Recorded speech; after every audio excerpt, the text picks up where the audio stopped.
Okay, I'm gonna get super technical on you this morning. I hope you had your morning coffee. I wanna talk about training and the value of training. St. Paul in 1 Timothy chapter 4, verse 8 tells young Timothy, physical training is of limited value.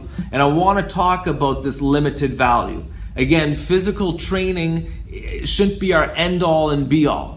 You know, loving God should be our end all and be all. But again, there is value to physical training. And I want to give you the example in my own life of skateboarding. I try to skateboard every day.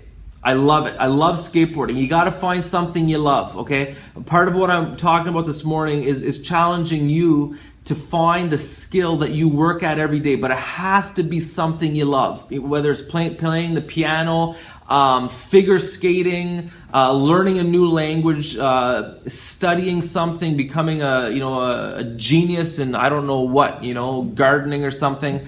Okay, as a skateboarder, there's 3 things I've learned from skateboarding almost every blessed day. The first thing is patient perseverance. When I started skateboarding, I was completely useless. And I knew the only way I can get to be a good skateboarder is by skateboarding a lot. Ideally every day, working at it. Okay, second thing is when we work at a skill, we find ourselves doing the impossible. You've all experienced this before. You sit in front of a piano, you see an expert piano player play, you try to play, you're useless. You think to yourself, it's impossible for me to play like that. You work at it, eventually get to a place where you can do it. As a skateboarder, there was things that seemed impossible to me 3 years ago that I can do now. And not only can I do them, I can do them almost effortlessly. And this is the third point. Have you ever heard the expression, it's become second nature to me? This is, again, I can't get into this because I try to keep these videos short. It becomes second nature. There are things I can do on a skateboard that at one time seemed impossible to me that now are pretty much effortless, and they're like second nature. I don't even have to think. I barely have to put in an effort.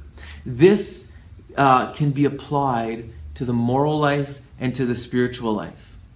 If we, by cooperating with God's grace, apply ourselves to growing in virtue, we will get to a place where we're living in a way that at one time seemed impossible to us and now is actually has become second nature to us. It almost requires no effort for us to live a virtuous life. And the last extremely technical thing I want to mention to you today is, again,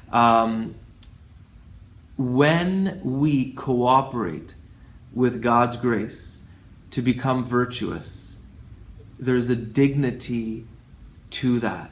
Why does God not just instantly set us free or instantly give us, an ability in our life? Why does He allow us to have to persevere in cooperating with grace, maybe over many years, to become virtuous?